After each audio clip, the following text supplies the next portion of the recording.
firstly, just welcome everybody today. The subject matter, of course, we're talking about is, of course, related to suicide today. So I think, as we would always do, given the subject matter, is just to say that if any of the material that we share with you today or any part of the discussion you find is challenging for you and you need to step away, obviously we won't be aware of that, but just self-care today I think is really important. And again, just being aware of anyone you might want to have a chat with following the session or at any point today, just to reflect on what's been discussed if you find that's useful as well. I think that's really important. The jordanlegacy.com website and the help menu there does have a lot of resources as well for support and help related to any aspects of mental health or suicide awareness and prevention. So just to signpost you to our website as well. But welcome everybody to Let's Talk About Suicide, with a very deliberate question mark, an exclamation mark, which Paul, who you can see on the screen today, will explain a little bit more about. We are recording the event, just to let you know. You will not be visible as this is a webinar event, only ourselves. And a positioning really of today and the Jordan Legacy. I see a number of familiar faces in the chat there, but for some of you, this may be the first time that you have attended a Jordan Legacy event.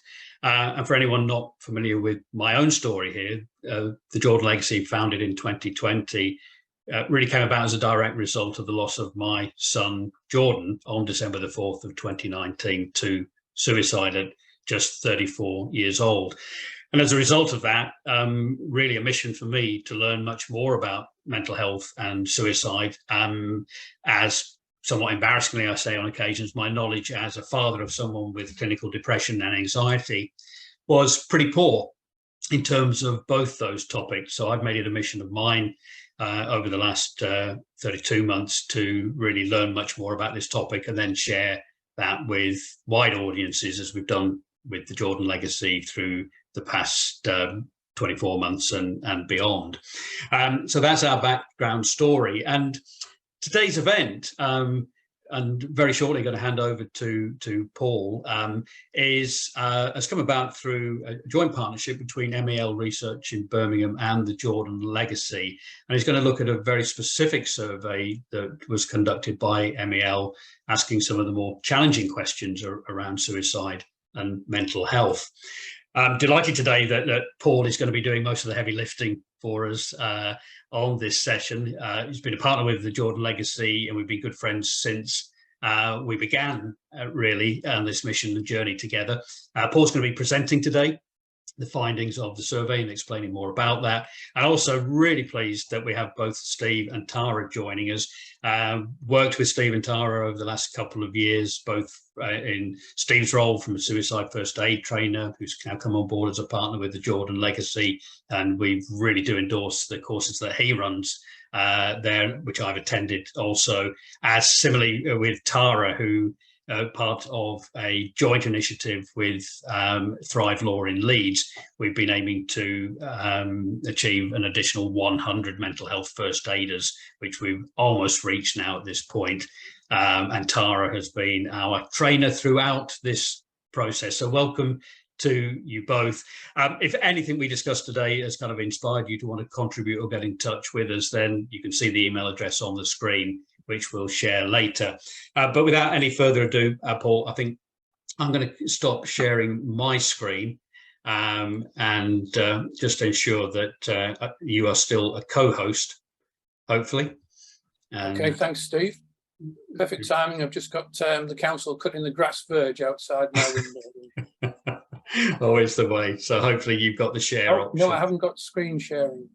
Have you not? Okay. Okay. So let's just sort that out now. I'm going to make you co-host. That should be coming through to you now. All right. Brilliant. Thank you. And there we are. It's working. There's the slides. Okay. I'll just put that on full screen. Yes, thanks for that introduction, Steve. And I just wanted to emphasize that this it was a terrific bit of partnership working. The Jordan Legacy tries to work with a range of partners and MEL Research, and I can see some representatives from MEL Research are with us today, although I understand they're extremely busy evaluating the Commonwealth Games, so that's going to keep them out of mischief. So one of the things that the Jordan Legacy does is encourage people to have the conversation about suicide and suicide prevention at the heart of suicide prevention. And that's, includes one-on-one conversations, supporting people. It includes having, regional, local, global, whatever, national conversations, trying to open up the conversation without stigma. And research is a really important part of all of that, because when people are advocating or campaigning or supporting or whatever it is they're doing, they look to research and they look for some numbers around these things and public attitudes around these things.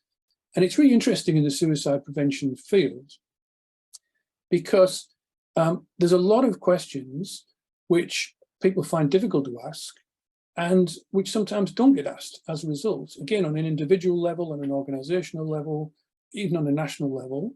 And some of the key questions that you'd expect to be asked in surveys regularly don't get asked in surveys regularly. If you go onto some of the major charities and look at some of the stats on their websites, you'll often see that they're quoting surveys from 2014 or 2007 or even earlier. And this is partly because a lot of these statistics just aren't kept up to date. So we had a really positive conversation with MEL, who were very, very keen to help plug some of these gaps, to help provide up-to-date data. They weren't afraid to ask the questions that perhaps others might not ask. They were very sensitive in their approach. And they set up this omnibus survey, which is a mechanism where different people can share a survey, so it kind of helps to keep the costs down. But they're actually doing this with us pro bono, which we're extremely grateful. And so we had a block of questions we were able to put on a survey to a representative sample of the UK, 1,500 adults aged 18 plus across the UK. And I'll take you through, what I'll do is I'll take you through some of the key results. We're going to then have the discussion and open up questions with Tara and Steve. Some of that will be prompted by the survey results and people can ask questions as well. But then after this event, we'll also circulate relevant information, results from the survey. Steve and I will be doing posts, and I've got a sort of a blog or article lined up on this as well. So make sure people get the full value out of this. But I just want to run through some of these results today. So I won't go through every single slide, but I'll run through some of the key ones with you. If you do have any questions as I'm going through the survey, I won't see them because I'm concentrating on the slides and presenting them, but Steve will keep an eye on the questions and we can pick those up afterwards. It was, the field for this was carried out in the spring, so we're going to call this the Spring 2022 Jordan Legacy MEL survey. It was to a representative sample by age, gender, region of the country, and also those who took part in the survey were told this was going to be about suicide and issues that might be sensitive or triggering. They were directed to resources if they felt they needed support. We wanted to find out some of these key numbers around incidents of exposure to experience of mental health and suicide prevention. I'm going to just take this bar off the side of my screen here so I can see the slides. So one of the questions was, describe your state of mental health at the moment. And we also asked about physical health. And that slide shows you that 21%, or 1 in 5 of the population, said at that point in time, their mental health was poor. And so that's, that's a kind of an indication of the scale of what issues might be with regard to mental health. But that's an overall question, which is often asked about general sort of rating of your mental health. We'll come on to more specific questions in a moment. Oops. My slides don't seem to be moving on. Let me just stop sharing and start sharing again, because sometimes that does a trick. Turn it on and off again, Paul. Yeah, it's a turn it on and off again routine, isn't it? Right, we're moving again. This slide shows that obviously this is not evenly distributed. Women are more likely than men to say that their mental health is poor. Younger people consistently more likely than older people to say that their mental health is poor. So 1 in 3 people aged 18 to 24 saying their mental health is poor. People identifying as disabled are more likely, far more likely to say that they're having problems with their mental health, and indeed later to say that they have had suicidal thoughts. And this is backed up by other surveys. You know, people in chronic pain and certain groups regularly come out as being at a higher suicide risk. And we've got from the survey a few other relationships here, which on the one hand are obvious, but they give some numbers to us. Those who say that they feel lonely often, 63% say that their state of mental health is poor or very poor. 49% of those who hate their job say that their state of mental health is poor or very poor. We asked a key question here, which was, have you ever had mental health issues that needed treatment or support? There are some official surveys from the government, from ONS, etc., which ask about mental illness, they ask about mental disorders, or they try and actually assess from symptoms. And they're very, very important surveys. What we did here was asked, have you ever had mental health issues? So we didn't use illness or disorder that needed treatment or support. So it's trying to sort of tease out, encouraging people to be open and honest, which they appear to have been. We had a prefer not to say category on each question, which very few people took the option of. And from this survey question, we can see that 43%, 2 in 5 of the population of the UK as a whole, say that they have ever had mental health issues that needed treatment or support. And in 1 in 6 cases, people are saying that was in the past 12 months. So 1 in 6 of the population as a whole say they've experienced mental health issues that needed treatment or support within the past 12 months. We then asked about, have you ever had thoughts about taking your own life? Now, we know there's a hierarchy here in terms of having thoughts, having serious thoughts, making a plan to take your own life, making a suicide attempt, and we covered each of those.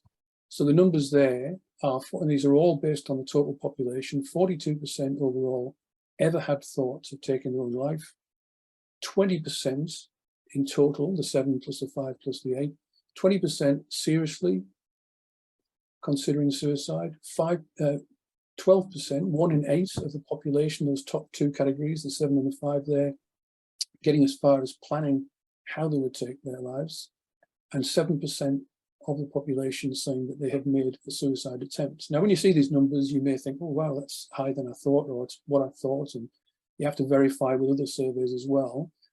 Interestingly, there was a Millennium Cohort survey carried out last year, I think it was 2021, by UCL, which actually asked 17-year-olds this question, and 7% of 17-year-olds said they'd made a suicide attempt. So again, it affects younger people disproportionately. It doesn't grow over time, but it's 7% of the total population. We also know from asking the question, when did you last have suicidal thoughts, that we have got 9%, those 2 left-hand columns added together, we've got 9% who thought about taking their own life within the past month, and we've got 4% who thought about taking their own life in the past week. Now, again, we're asking these questions because we think we shouldn't run away from them. They should stimulate conversation. We're asking these questions because sometimes people think that suicide and suicidal thoughts are, are not as widespread as in fact these statistics show. And then also on exposure to mental health issues or suicidal thoughts, we've asked people, have you ever known anyone with mental health issues that needed treatment or support? So we asked the earlier question, have you had mental health issues that needed treatment or support? This is, have you ever known anyone with mental health issues that needed treatment or support? And as you can see from that slide there, 2 in 3 of the population, 66%, have known someone with mental health issues that needed treatment or support. And that's about 1 in 3, a close family member or a friend. Got 12% there, a work colleague. So again, we sometimes, because mental health and suicide are not discussed openly, and that's obviously one of the issues that we're trying to address, and they're not discussed openly without stigma. That's a key problem that we have. Sometimes people underestimate the number of people who've been impacted, and so as you can see, 66% of people have known someone with mental health issues that needed treatment or support. When we look at suicide, which of the following experiences, if any, have you ever had?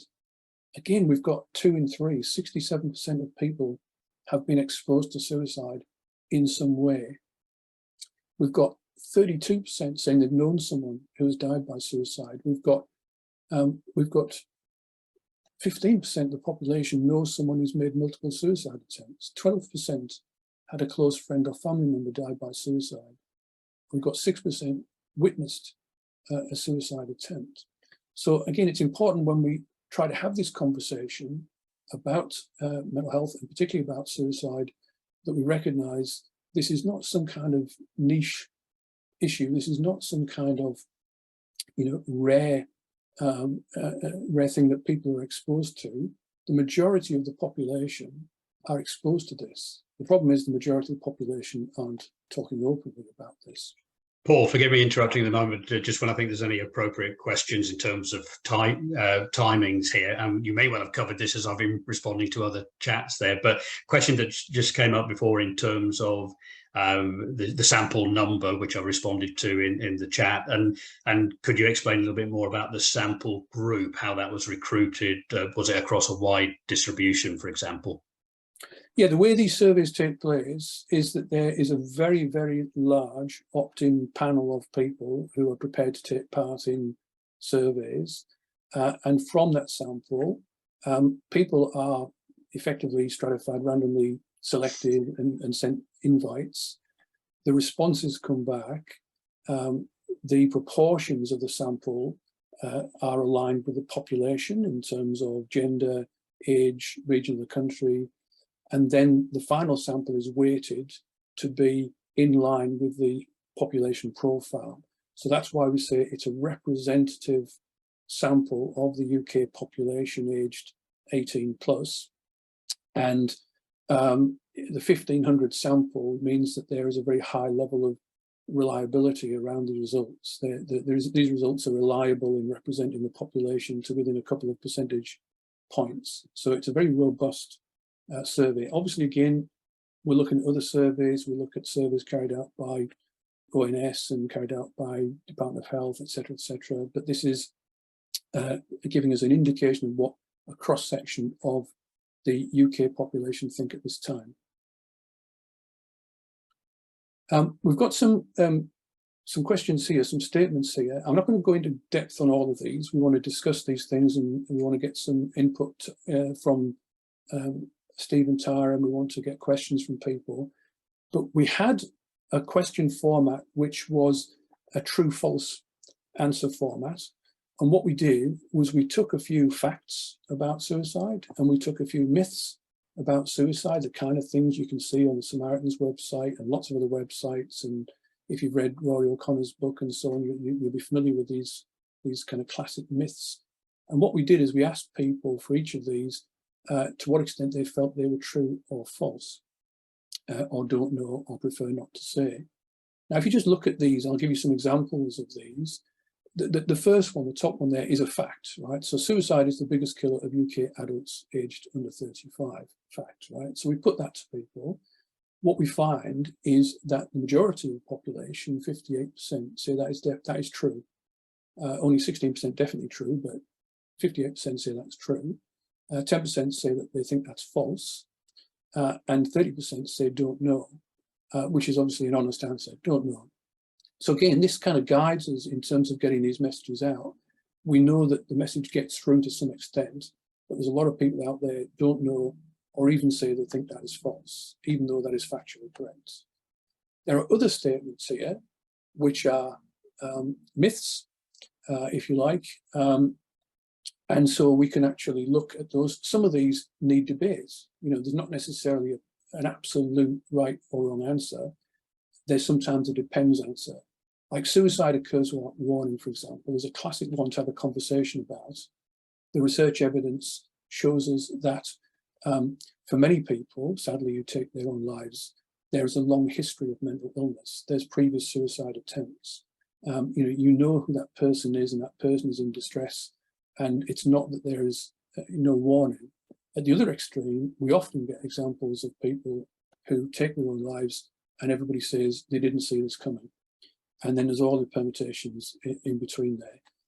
But what we've done here to try and help fuel that conversation, is a healthy, positive conversation to have, is put that statement to a representative sample of the population. And what we've got is 43% say that they think that is true, that suicide occurs without warning. And we've got 36% saying that they think that is false. And then we've got 19% saying don't know. So again, this is just giving us information to stimulate the conversation. Those who lose a loved one to suicide become at greater risk of suicide themselves. That we know that is true from a number of studies. When you put that to the population, 39% say they think that is true, 26% think that is false, and 34% say don't know. Suicide cannot be prevented. Well, that's a huge debate that we need to be having as part of our discussion. We believe in the Jordan Legacy, and most suicide prevention campaigners will say that most suicides can be prevented. Not all, and certainly not all, because despite the best efforts of people caring for those in distress and in suicidal crisis, sometimes people take their own lives, and also there's other arguments, people having a human right to take their own life. We're not trying to impose a view on people, but the evidence shows that most suicides are preventable. So suicide cannot be prevented, in that sense, is not a true statement. But again, let's put it to a representative sample of the population. We find 17% say they think that is true. Suicide cannot be prevented. And that's obviously going to hamper, suicide prevention efforts. We've got a very large proportion there, 67% saying that is false. And then we've got 14% don't know. Again, I won't go through all of these, but I'll pick off some of these. Suicidal people clearly want to die. That's covered in a lot of research, and that's covered in Rory O'Connor's book as well. The general consensus is, based on interviews with people who've made attempts and survived, that most people didn't actually want to die. They just could not live with the pain that they're experiencing in living. It's not that they actually wanted to die. Kevin Hines said when he threw himself off the Golden Gate Bridge that seconds later he wanted to live. These are very contentious issues, to which again there's no absolute right or wrong issues in many of these cases. But again, it's a discussion that we need to have and shouldn't run away from. So when we put the statement to people, suicidal people clearly want to die, we've got 19% saying that they think that is definitely true. Think that is true. We've got 60% saying they think that is false, and then again 20% don't know. And if you look at the don't know numbers in the blue column there, you've got 30% for asking people about suicide increases their risk of suicide. Now, again, the evidence there's a lot of research been done in this. The evidence there suggests that asking people about suicide does not increase their risk of suicide, with a couple of very important qualifications. We shouldn't be talking about methods of suicide openly in public with people who are at particular risk. But generally, the evidence shows asking people about suicide does not increase people's risk of suicide. If somebody is healthy, you're not going to make them suicidal. If somebody is in distress and in suicidal crisis, you've got a chance to help them. So this is a really key one, and I know this is covered in a lot of the courses. But again, we thought, let's put this to a representative sample of the public and see what they say. What we found there was about 10% saying they felt that was true. We've got a majority, 57%, saying that is false. But again, we've got 30% who don't know. And then the final set of questions was a series of agree-disagree statements. So again, a classic format, giving people a proposition, giving them options to agree or disagree, strongly disagree, etc. And we did put in the money questions there. We've got 80% said the government should allocate more money to mental health services. We've got 72% saying the government should allocate more money to suicide prevention. But we've put in a range of other questions there and statements there. The second one, a really important one, we can all do more to help prevent suicides. And we've got 72% agreeing with that statement. We've got a very small number disagreeing, and we've got 19% with no opinion either way. But given that we can only reduce the number of suicides by getting more people to feel as if they are part of being able to support and help people, and getting involved in this conversation, and getting involved in asking questions and looking for symptoms and all that kind of stuff. You know, it's important that we've got 72% there agreeing with that statement. I would know how to help someone who is struggling is another key one, and we've got 43% there agreeing with that, but we've got almost 1 in 3 disagreeing, and 23% don't know. So we've got about a third of the population saying effectively they would not know how to help someone who was struggling. And again, people taking training courses and so on is all part of trying to increase that capacity. We've got other statements here around we should aspire to a society where deaths are rare events. As you can see, most people are agreeing with these statements and very few disagreeing. Mental health and well-being should be taught in schools. This is something that was covered in a previous Jordan Legacy event. And suicide awareness and prevention should be taught in schools. We actually discussed this as part of the Jordan Legacy radio show, Jordan Space, in the latest edition, which is going out, being broadcast next Thursday.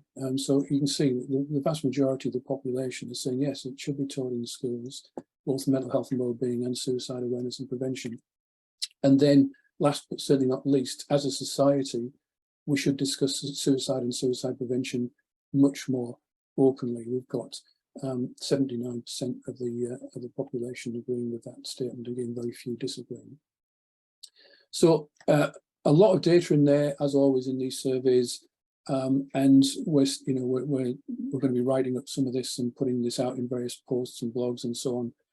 But 67%, some of the key results here: 67% exposed to suicide in some way, a majority of the population. We've got 20%, 1 in 5 of the population seriously considering suicide, 1 in 8 getting as far as making a plan, 7% making a suicide attempt. We've got 1 in 6 of the population saying that they've had mental health issues that needed treatment or support in the past 12 months. The majority saying we should be discussing this openly much more. And lots of evidence of a lot of people admitting they don't really know much about these issues, including how to help someone who's struggling. And we've got the majority of the population saying we can all do more to help prevent suicide. So emphasising the capacity that exists to do more to help. So that's a flavour of the results from the survey. As I say, all designed to help fuel a conversation. Steve, were there other questions that were coming up while I was presenting that? Yes, yes, there are, Paul. Actually, I've just been pulling one or two of these together. Some of these are very specific to certain situations. Interesting question coming in a little earlier on from an anonymous participant today.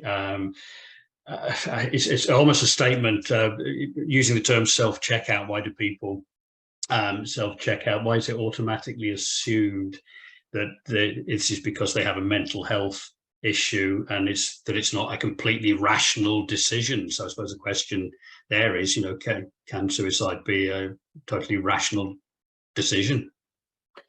Well, I mean, obviously this is a big question going way beyond just discussing the survey results, and maybe we'll discuss it a bit more later. But it's something, because I've been involved in suicide prevention for a long time, and have done a lot of work with people who lived experience of suicide in a number of different groups, with a number of different perspectives. It's one of those areas where, again, there isn't a definitive answer. What we can do is look at the data and say things like, we know that there are a lot of people who take their own lives who are, who are already diagnosed with mental illnesses, with depression. People with depression 20 times more likely to take their lives, all that kind of stuff.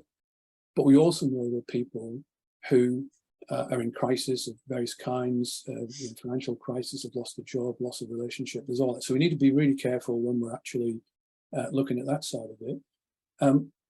I had a conversation with a doctor just the other day about this.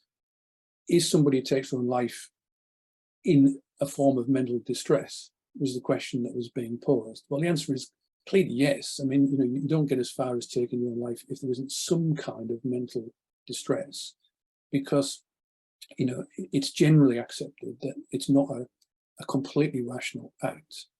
But we also know from, again, talking to people who've made suicide attempts and survived, that they treated it in a kind of rational way, that they felt it was the best option that they had at that time, or the only option they had at that time, and they planned to take their own life in what other people might think is a very rational way. And again, there's the human rights issues here. Sadly, I've got a member of my own extended family who, who took his own life and did a lot of preparation for that, because he wanted to make sure the family and his daughter were looked after and so on.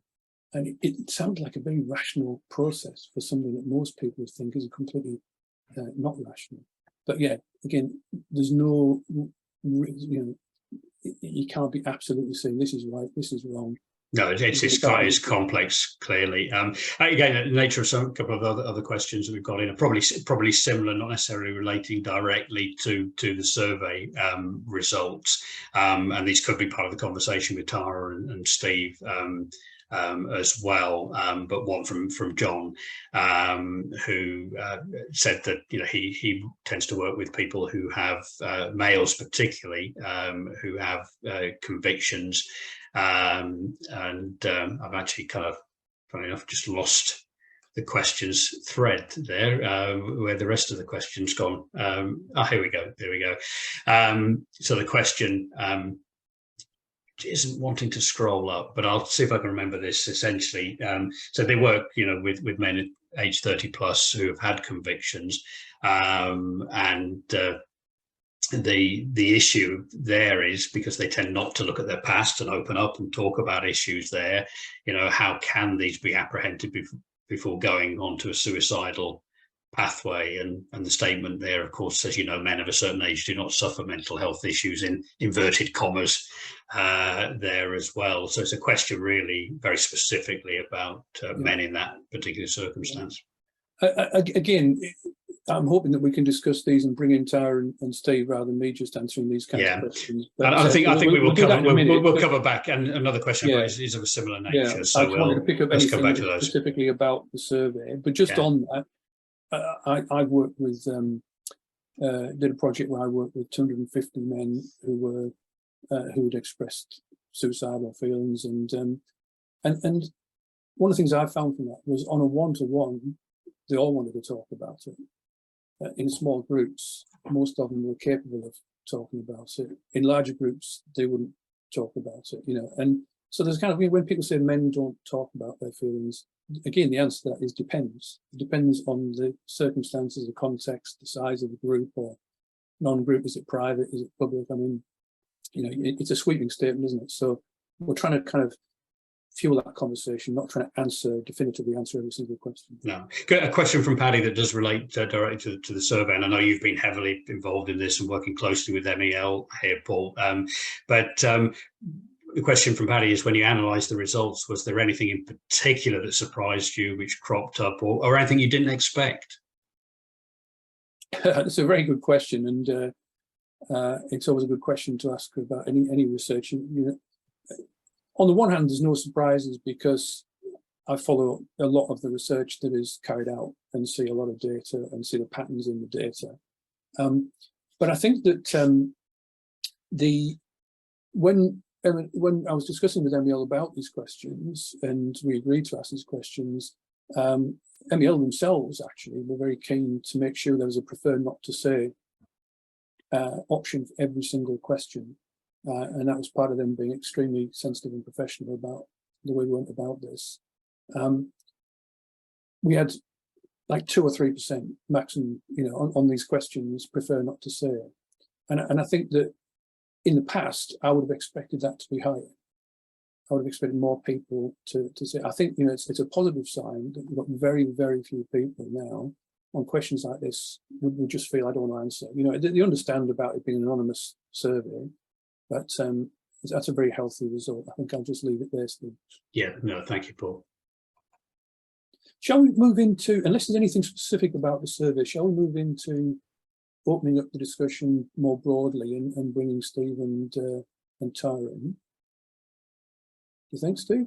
Yes, please. Yes, sorry, Paul. I'm looking at chats and questions all popping in. There's a lot of engagement, which is really good to see. And yeah, I was just going to get a very powerful statement, actually, as we always tend to get. But yeah, I think that would be a good opportunity to, so I think, you know, bring Steve and Tara. Steve and I yesterday were doing a really interesting recording for the radio show, the Jordan Space radio show, and we had a police sergeant who was talking about her story, and we asked about the police and what's changing the police, and you know, what can the police do? And she said training. She just said that, you know, training is so critical in all of this. Now again, there's different types of training. There's very didactic training, and you know, there's very discursive training and so on. But mental health first aid and suicide first aid training are two of the key components of two of the pillars, really, of the training that we have. So it's really great to have Tara and Steve here with us. And I'd like them to both just make some opening comments, really. And I'll just give a bit of guidance on that. But then again, let's look at the questions and the comments that are coming in from people. And I'll also maybe throw in some of the questions raised by the survey as well, just to get some responses on that. But Tara and Steve, I think, just tell us a little bit about what it is that you do in terms of the training for anybody who's not familiar with mental health first aid or suicide first aid. And I'm particularly keen to know what you cover in terms of what comes up in terms of this issue of talking about suicide and all the kinds of different aspects of that. Tara, do you want to start us off? Of course. Good morning, everyone, and thank you for joining us on this amazing webinar this morning about Let's Talk About Suicide. I'm just going to give you a very small overview of my background. I worked in a bank for 23 years and I was an inclusion and diversity senior manager. One of my work streams was mental health. I worked in commercial banking. It was mainly male dominant, and I used to have very senior managers say to me, oh, we don't need to talk about mental health here, Tara, it doesn't happen here. This was a long time ago, and I do think that things have come on in leaps and bounds since I left the bank. But I then decided to leave the bank that I worked for, which was an amazing bank, and set up my own company to help educate people.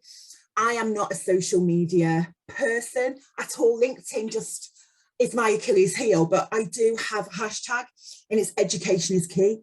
And I do think if we can educate people around mental ill health and suicide, we can kind of get it out there that it is okay to ask about suicide and it is okay to talk about suicide. So the courses that I deliver are Mental Health First Aid England courses. I deliver them all, including youth courses. Somebody said earlier, Paul, in the research that we think that more money should be put into educating people at school, and I totally agree. There is an awful stat. It's around 75% of mental illness is born, so it's within that person before the age of 18. So we do need to start at the ground roots, and that is something that I am passionate about. So Mental Health First Aid England courses, they can be half a day, 2 days. And we do talk about suicide, and we call it the suicide question. Steve, I'm sure we'll go into this in more depth because I know that Steve does a specific course on suicide, but we want people to ask this question, are you feeling suicidal? And the reason that most people, I think, don't ask the question is they don't know what to do if someone says yes. What do I do if someone says yes? So we teach them what to do, we educate them what to do. And it isn't ideal, because in some instances we say, we ring 999, we ring the emergency services, or we take the person to A&E, I then get people saying, well, that doesn't always work. We can only work with the tools that we have. But if you know what to do, should someone say to you, approach you and say they are feeling suicidal, you will know what to do next. And it is my belief that education is key. And we do cover suicide in quite a lot of detail, probably 2 to 3 hours on the 2-day course. Steve, I know you've been on the course, both Steves have been on the course. Steve Hart, in fact, also teaches MHFA. So yeah, I think for me, education is key, and asking the question and then not knowing what to do after someone has approached you, or you want to approach someone and they've said, yes, actually, I am feeling suicidal. That is what we all need to learn. Okay, thanks, Tara. Thanks for that opening. By the way, I'm just out of the corner of my eye, just glancing at some of the comments in chat, which I haven't really had a chance to properly read, but there is some issue about suggesting mixing up physical first aid and mental health first aid. I just wanted to emphasise that the focus is mental health first aid for you, Tara, in that course, with suicide included in there.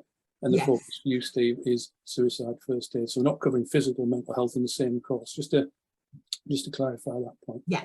Steve, do you want to just give us some opening remarks in terms of what you cover and the issues around talking about suicide?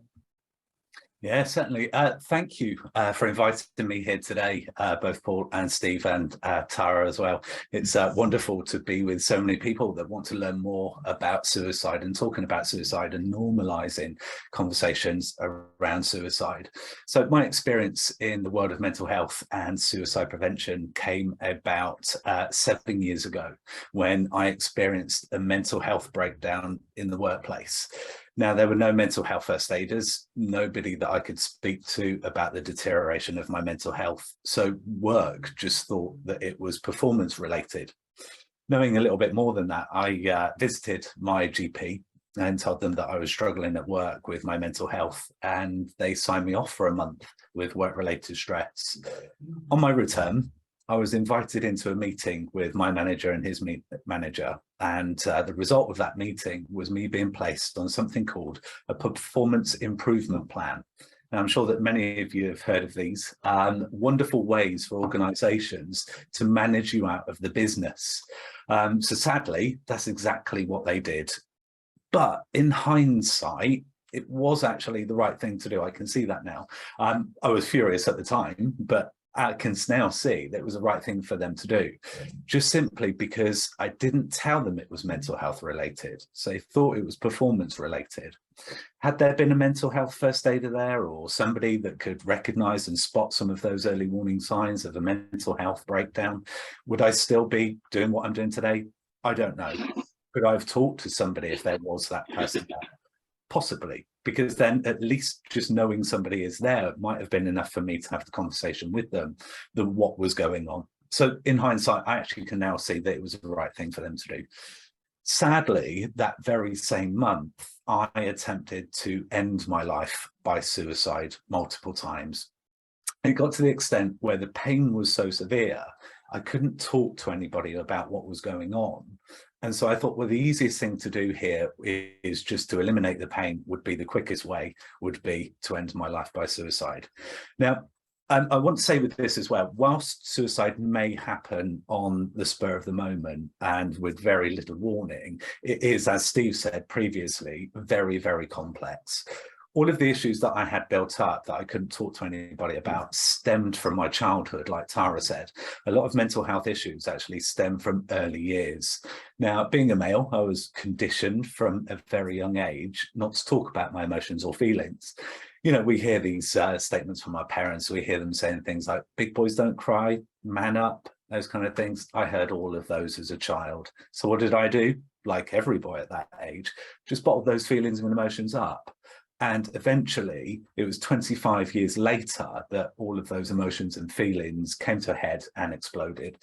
All the unhealthy coping mechanisms that I were using started to just fall apart. I couldn't cope with masking what I was going through any longer.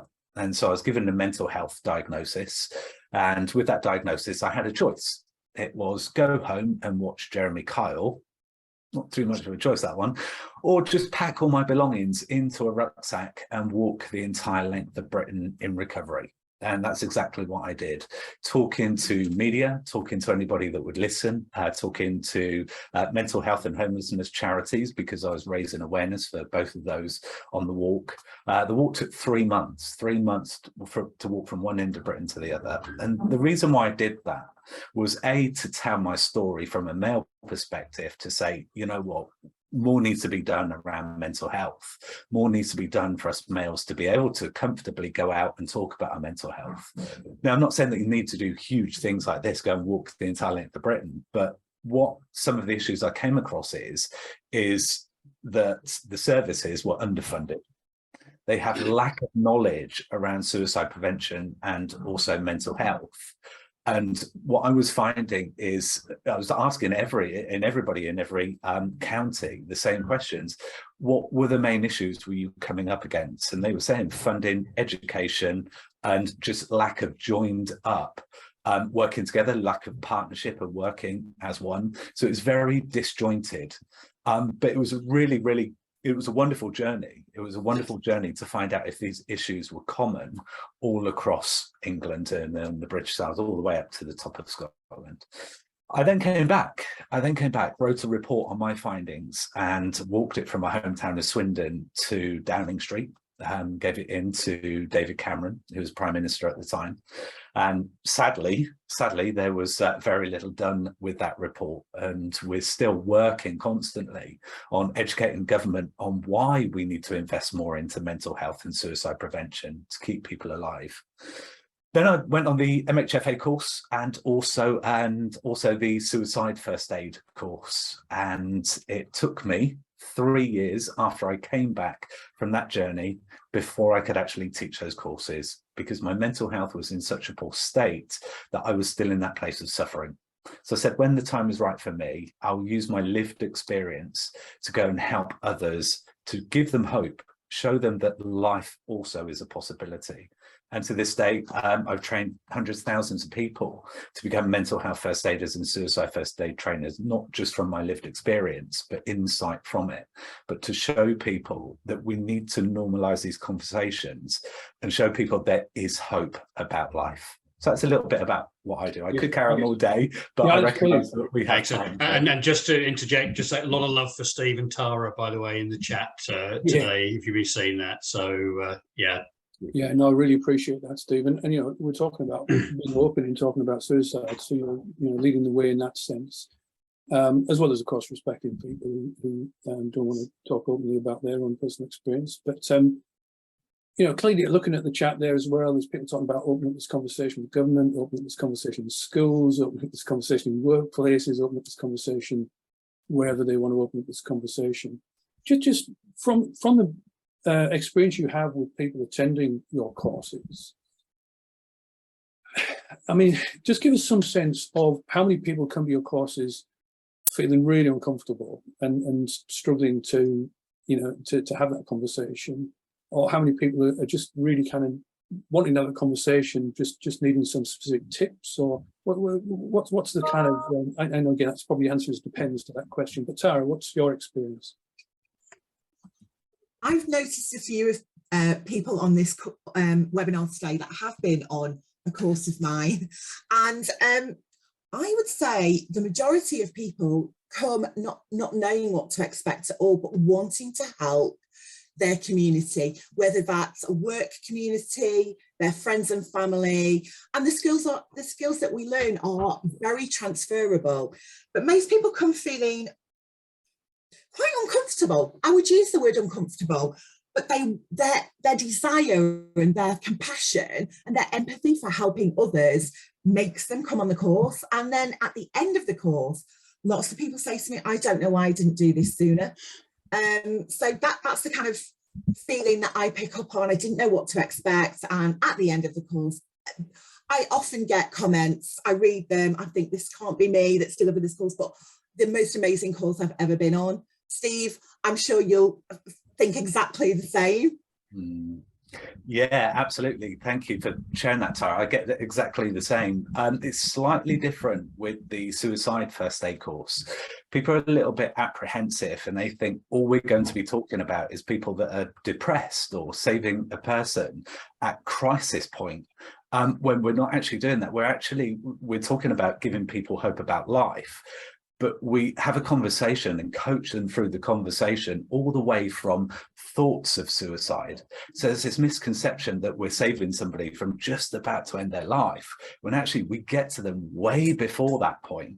So the people that are coming on the course are, like you were saying earlier, Tara, it's actually, what do we need to do next as well? That's what we want to know. We're here because once we've asked that person if they're thinking about suicide and they've said yes, this is what we fail to do next, is what can we do? And there is so much more that we can do. Yeah, thank you. Great question. And obviously at the centre of a lot of these courses, and indeed the training that Lifeline volunteers have and so on, is asking direct questions. And that's obviously backed up by research as well. But just take us through how that conversation typically goes when you are doing your training with people being encouraged to ask those direct questions and how they respond to that. Steve, do you want to take that? Yeah, sure. Again, it's a really good question, and we need to ask clearly and directly, because if we don't ask clearly and directly, how is that person knowing that A, we're confident to talk about suicide, but B, how do they know what we're asking? So if I was to say to you, Paul, I'll give you an example of something that we use on the course. Paul, you're not thinking of, you know, are you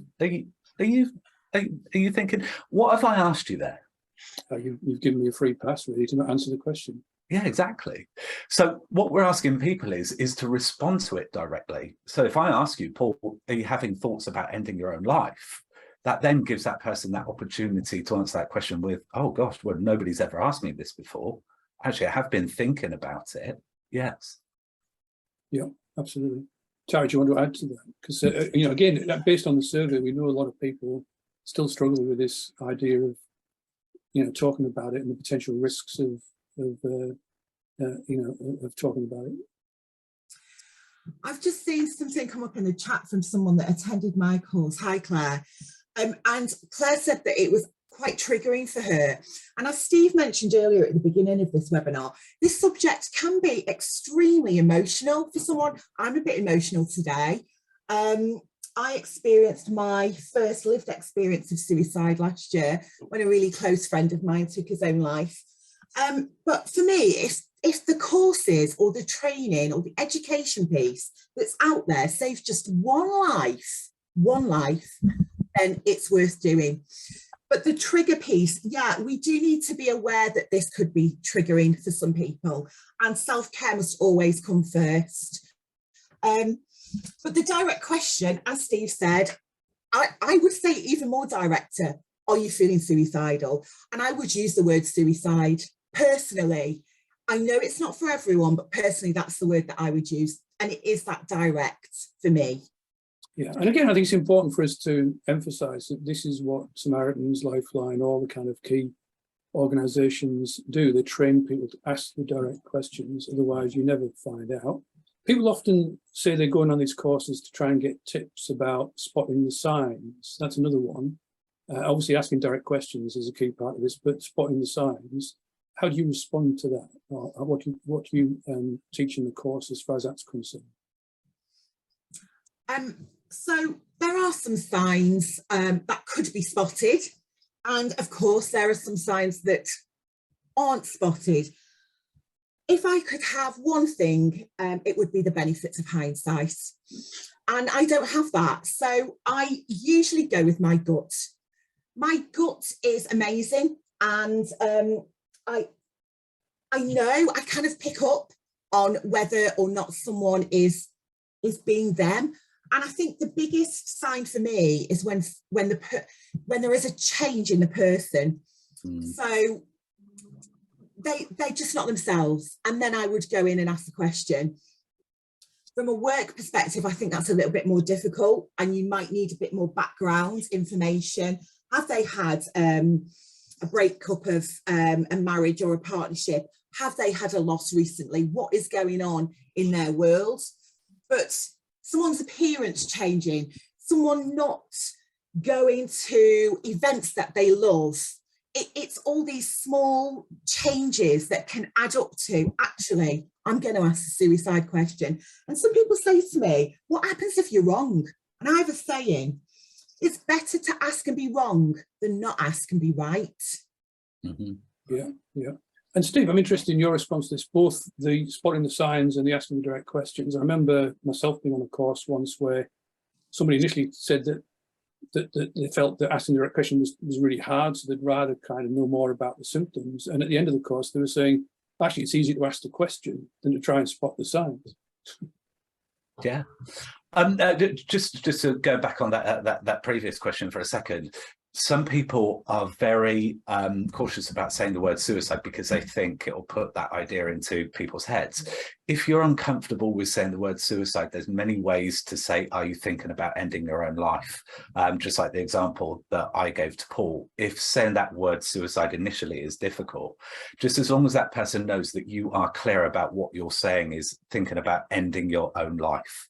So if you don't want to put that word suicide in, if it is a little triggering for you, please just make sure that you are saying to that person, you're thinking of ending your own life. So at least that way they know. Yeah, sorry, Paul, can you just repeat? Yeah, well, actually, let's move it on from there, because the language obviously is really important and people are nervous about the language, and there are guidelines, Samaritans and others put up guidelines on how we should talk about this and how the media should talk about this. There's certain words and phrases that people say we shouldn't use. A very good example would be committed suicide. Presumably you cover things like that on the course as well. Yeah, absolutely. And when we use, when I hear that word committed, it makes it sound like it was a criminal offence or a sin. Suicide was decriminalised in 1961, but it's not common that we talk about suicide. So people still think we're still using the word commit or even completed. So two words that we no longer use, that I choose to no longer use because it insinuates that that is a criminal offence or a sin, is committed. So again, because it was decriminalised, so, and it can also add to the stigma. Now, my own personal experience of this was I didn't ask for help, for professional help, because I too thought it was an illegal act. And I thought maybe if I hadn't seen this all the way through and ended my life by suicide, that I would be arrested. So I didn't tell anyone. Yes, there were signs that I gave that now I know are signs. Behavior change, social media, the way I used social media, the way I was behaving around people, all of those were signs. But going back to the question, a committed suicide, yeah, I tend not to use that any longer because, like I say, it's stigmatizing language. Completed, we go with completed. It makes it sound like it was a task, something that was on a to-do list. And what happens if that person that's already feeling hopeless and helpless about life doesn't complete this task? The possibility is they may go on to feel themselves as a complete and utter failure and not reach out for help because of the way they feel. So it just basically reinforces what they're already thinking about themselves. So completed and committed are words that we no longer use. I think if I can just add, sorry, Paul, if I can just add to that, it's really interesting. I had a personal call and a message came through in a voicemail yesterday where the person has been feeling suicidal. This was a male and used the language, I've not had the guts to do this yet, and hopefully I'll remain a coward. And I think, that was interesting language. But I think a comment that I picked up a little earlier in the chat from Brid, which I'd just like to share because I think it's relevant to this whole conversation about being direct here. And Brid's story is, it's a hugely tragic story, but let me just read what she put. She said, my son asked us to bring him to A&E, which we did. He was 19, so he wouldn't allow us to go with him. The doctor dealing with him called us and told us that he had Googled how to kill himself, but they told us not to mention this to him as it would break his confidentiality to them. So we didn't say anything to him about suicide, and 10 days later, he took his own life. Quite clearly, Brid, they're saying, look, I listened to professionals and now feel a complete loss, really, about the advice we would given. And so I just felt that statement and comment there, and any advice, related advice, very sadly in Brid's case, I just thought it was an appropriate point to share. And again, it emphasises when we're talking about suicide, we're talking about one-to-one conversations, we're talking about organisational conversations, we're talking about clinical conversations, confidentiality and privacy and anonymity comes into all of this. I remember seeing Lee Fryatt speaking at a suicide bereavement conference, talking about the lack of communication between universities and health services and parents and all that kind of stuff. So there's different aspects to this, and then there's the kind of opening up the national conversation and politicians talking about suicide. Often do you hear the Prime Minister talking about suicide? So there's all that aspect to it. Tara, I know that you've also said to me about this, language and completed suicides and so on. Is there anything you want to add about opening up this conversation, the language that we use? I think the language is important to try and reduce the stigma, but something kind of as a sideline, I don't think we need to have the conversation with the person face to face if that's not your usual method of communicating. My friend that took his own life, I asked him via Messenger. That is how we communicate.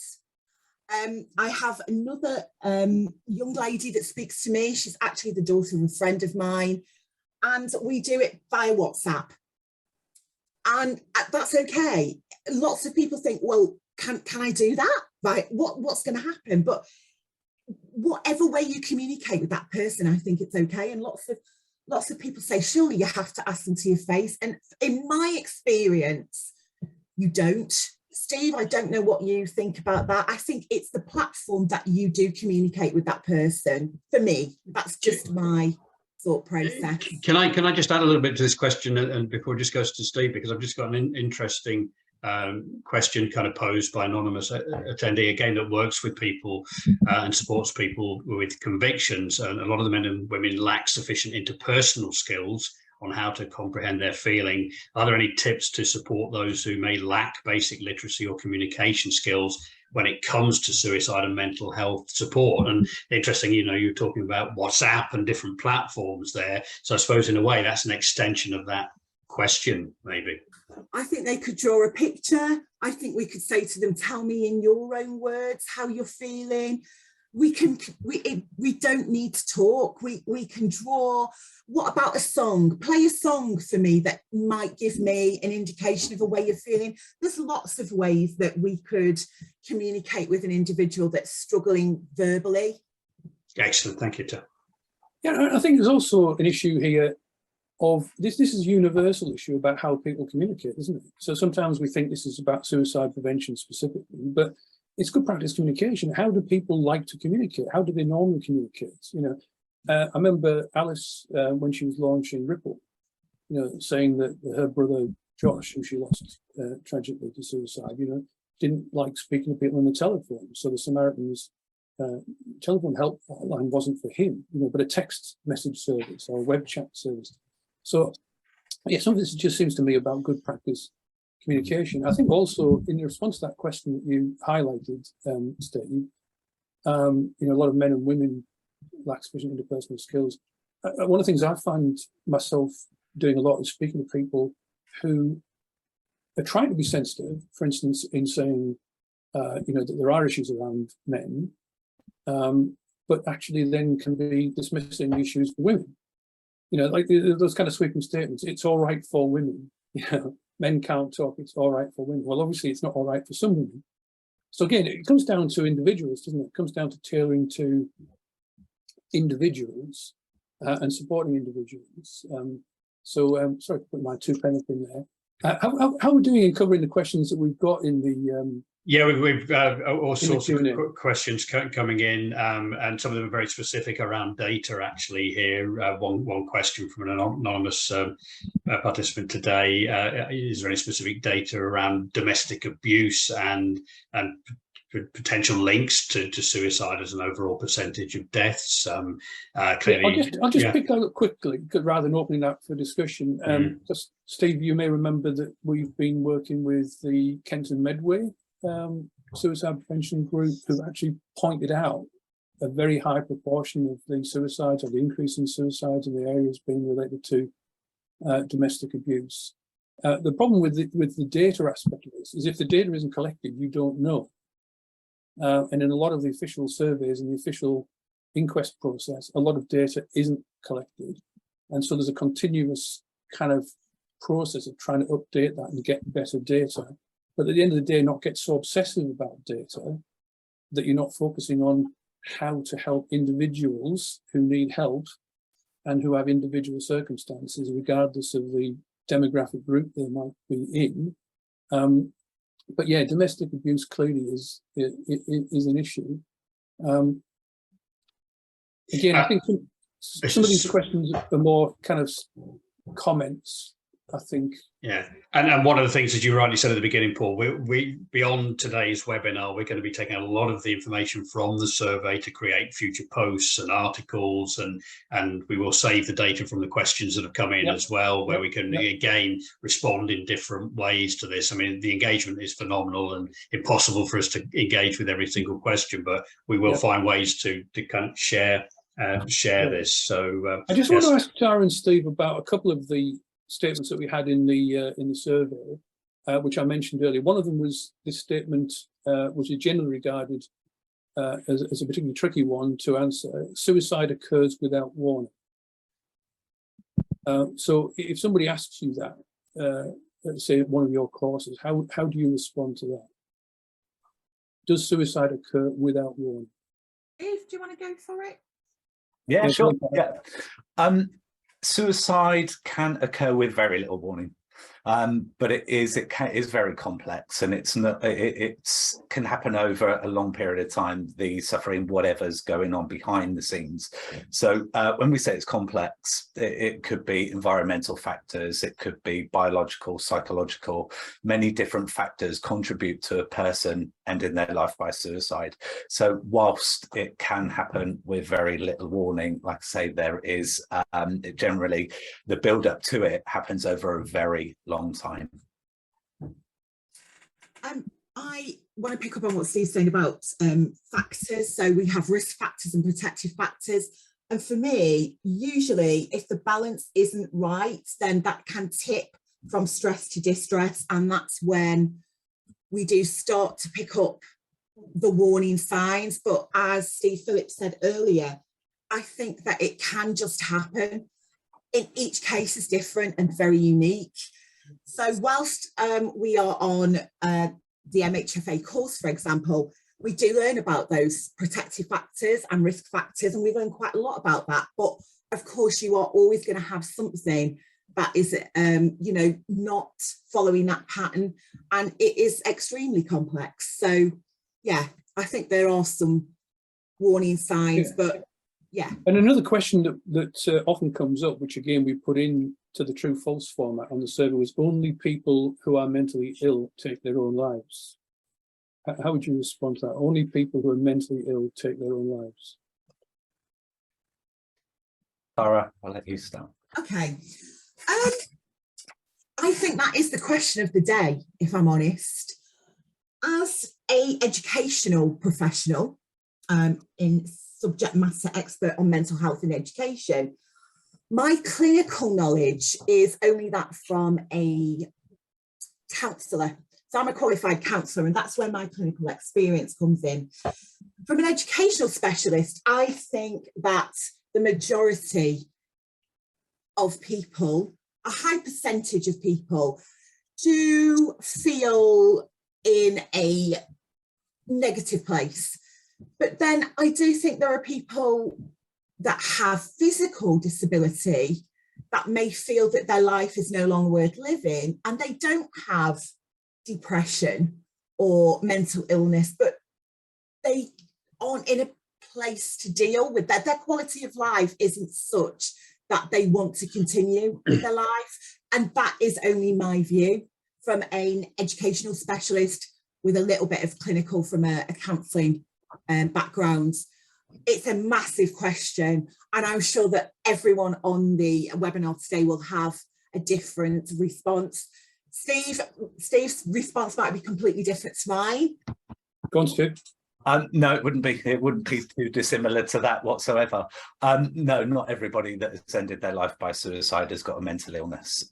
Sadly, not all mental illnesses go diagnosed for the fear of stigma, for the fear of losing jobs, for the fear of looking weak. These things that we need to actually talk about. Especially for males, that it isn't weak to talk about our mental health or talk about our emotions and how we're feeling. That's just society's perception of us as males. But no, not everybody that's ended their life by suicide has got a mental illness. And as Tara was saying, it could be a build-up of issues. It could be that somebody's lost their job, lost a family member. It could be that some kind of loss within it has contributed towards it. But again, the balance of risk and protective factors has just tipped them over that edge a little bit too much. Now imagine all of these things going on and not being able to articulate or speak about how you feel. One of the quickest ways to eliminate that pain, sadly for some, is they say it's suicide. But that's not the answer. It's not the answer. Whilst it is a choice for them, it's not the only choice. Life is a choice too. Yeah, okay. I've got a couple more from the survey I want to put to you, and then we'll kind of do a wrap up, and Steve's going to give us an update on Baton of Hope as well. And just responding to what you're saying there, it's often said that people who are new to suicide and suicide prevention say that suicide is the problem, but for people who are suicidal, then suicide is the solution to their problem. So there's underlying issues, and that's an interesting way. I find it an interesting conversation to have with people who are fairly new to this. There's two more statements that are often made. So again, we tested them in the survey. One of them, provocative, deliberately provocative. One of them is suicidal behavior is motivated by attention seeking. Now, I think this one, yeah, I mean, it sounds harsh, but it's what people say. So we put it in the survey and tested. Thankfully, not many people said that they felt that was true. But again, a lot of people not sure about this. And I think it goes back to another question that was asked in the chat as well, and earlier, about the difference between self-harm and suicidal behaviour, or self-harm with suicidal intent, which is all the official language that we use in compiling the statistics. But again, if somebody said to you, somebody's on one of your courses, or said to you, is suicidal behaviour motivated by attention seeking, how would you respond to that? I just want to educate them. Some people keep putting up education is key, and it is absolutely true. It's all about the education piece. Also, I think it's really important. I keep seeing somebody putting up about prevention. So we're talking about crisis when actually the prevention piece is really important as well. So before someone gets to that tip from stress to distress, potentially, the piece before is important, but the attention seeking. So I'm going to share with people today that I do self-harm. It's very infrequent and it's a coping strategy. And the only way I can describe it is the pain is so great. My emotional pain is so great here that I then go and put a physical injury on my body. And it's not about attention seeking. I do it in private. The stigma is huge around it. I've just taken a really big leap of faith sharing that. So absolutely, it is not attention seeking. Steve. Yeah, appreciate that, Tara. Thank you very much. Thank you, Tara. Yeah, absolutely. Tara, thank you for being so honest and open. Like yourself, I self-harm in a different way.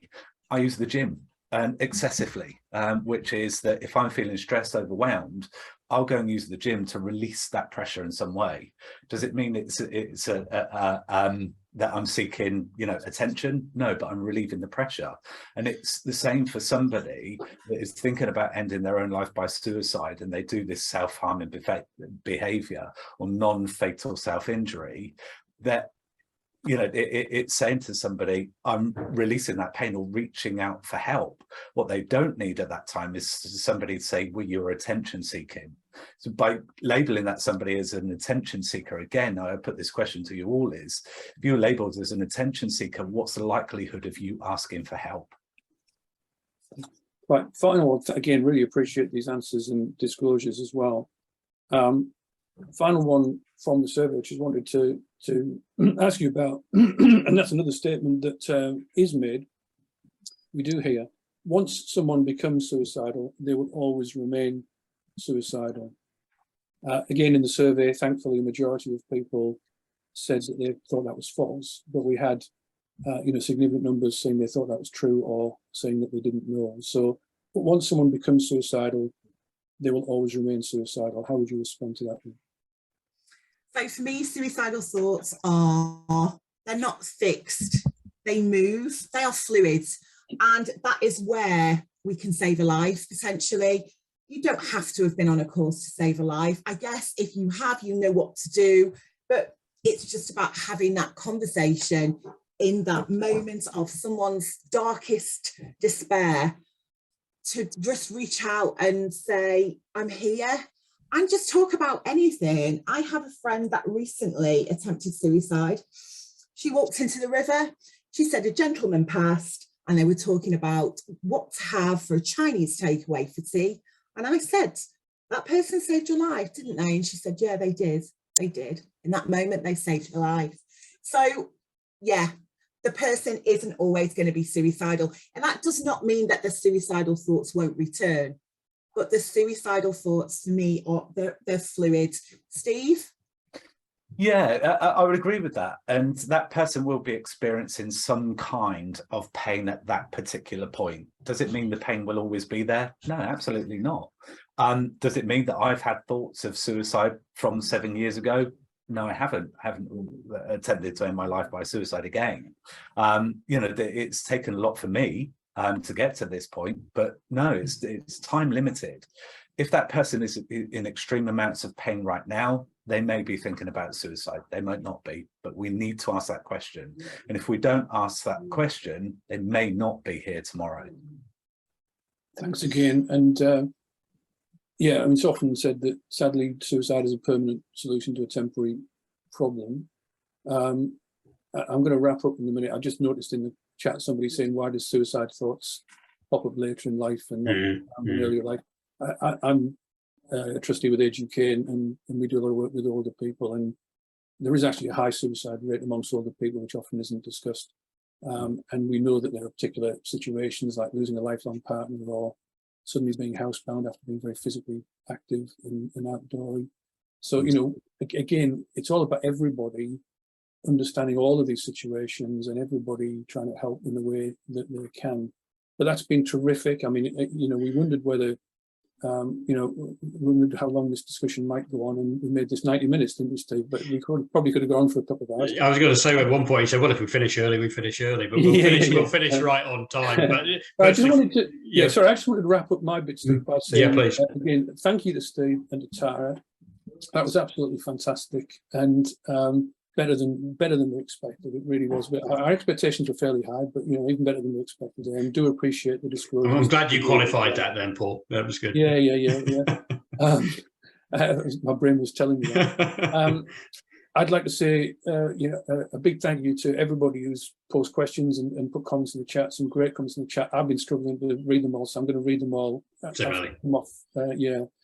And a big thank you to MEL as well for giving us the opportunity to ask these questions to Representative Semple. And I thank you to those, our friends from MEL have been putting answers in the chat there as well. So thanks to Simon, thanks to Elliot, thanks to Holly, who've helped us get this data and helped to stimulate this conversation. And as we said at the beginning, this isn't always something that's black and white, absolute, 100%, 0%. This is about stimulating conversation. There are some facts, there are some generally accepted good practice guidelines, but a lot of this is just opening the conversation and seeing where that conversation leads. But again, thanks everybody again. Steve, over to you. Yes, thank you, Paul. And just to share my screen just for the last few moments, and for many of you, you will undoubtedly be familiar through probably my posts and others about the baton of hope.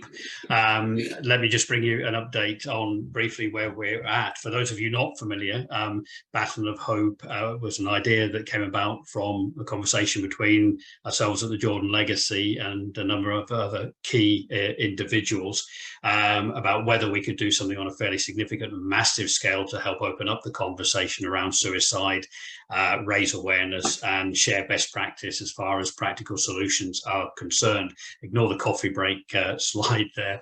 For some of you, you may have seen the fact that one of those individuals, Mike McCarthy, became a good friend and sadly lost his son Ross to suicide in February of 2021. We both appeared with Naga and Charlie on the final weekend of June to discuss our own stories, but also to share about the Baton of Hope. So what is it? Essentially, it's an initiative that we're looking at that will allow us all to come together, really, and what we're hoping will be the biggest suicide awareness and prevention initiative the UK has ever seen. As I said, it's designed to open up conversations and prompt appropriate actions as well. And the centrepiece will be a specifically designed baton that will tour UK towns and cities for a 2-week period in the summer of 2023. But crucially, it is not just about that 2-week period. We are developing, as part of a plan and strategy, an ongoing legacy of a Baton of Hope that will continue to keep suicide and suicide prevention openly and widely discussed, and as a result, inspiring hope through action. The mission really is to propel suicide prevention right to the very top of the agenda and inspire everyone to help and make a difference in some of the ways that we've been talking about today. And it is an open invitation to everyone to participate. And there'll be opportunities to become sponsors for Baton of Hope, regional champions, ambassadors, national partners, and in your own town or village or area, be involved in some way. And we're working very hard at the moment to put packs and information together over the coming weeks. 10 months sounds like a long time till the event happens. I can tell you that these weeks and months are passing by very quickly. Why support the Baton of Hope? Well, this is about saving lives. This is about helping raise the profile of suicide awareness and suicide prevention, including those practical actions that everyone can take, many of which we've been discussing today. And it's also about becoming part of the UK's biggest ever suicide awareness initiative. It's going to be about influencing policy change as well. We already have within our organising committee key individuals who are engaging directly at government level, so that we can help bring about appropriate pressure on policymakers. This is about how within your own companies and organisations you can participate in the Baton of Hope by normalising these really vital conversations around suicide issues and help people to find new ways to discover hope as well. And it's also, I think, if we all get involved, it's all about us standing for something in the eyes of our organisation or our communities, or, that is so, so important, and to recognise that we can all make a difference. And for anyone listening today that wants to be part of this initiative in any way, shape or form, you can contact us directly at info@batonofhope.org. Just no matter how big or small that support might be. But if you also go to batonofhopeuk.org as the website, you'll be able to find more information there as well. So really, in closing today, for more information, of course, about the work we do specifically at the Jordan Legacy, that you can find at thejordanlegacy.com. We'd be delighted to hear from you. You can contact us directly through that website. I just want to come out of sharing the screen now and add my thanks to everybody, particularly Tara and Steve today, for really excellent discussion, to everyone you mentioned at MEL today that have been on board in helping us make this happen and providing us with such excellent quality research.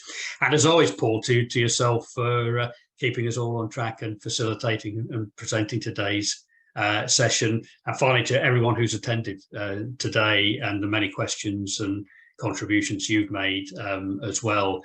Collectively together we can help people find more hope. So thank you all. And I think Steve, I'd just like to give a shout out to the radio show as well, because you've been spearheading that, and it is the first time I'm aware of anywhere a fortnightly radio show dedicated to suicide and suicide prevention and talking about suicide and suicide prevention. So and it's just a pleasure to work with you on that, Steve. It's really interesting, insightful.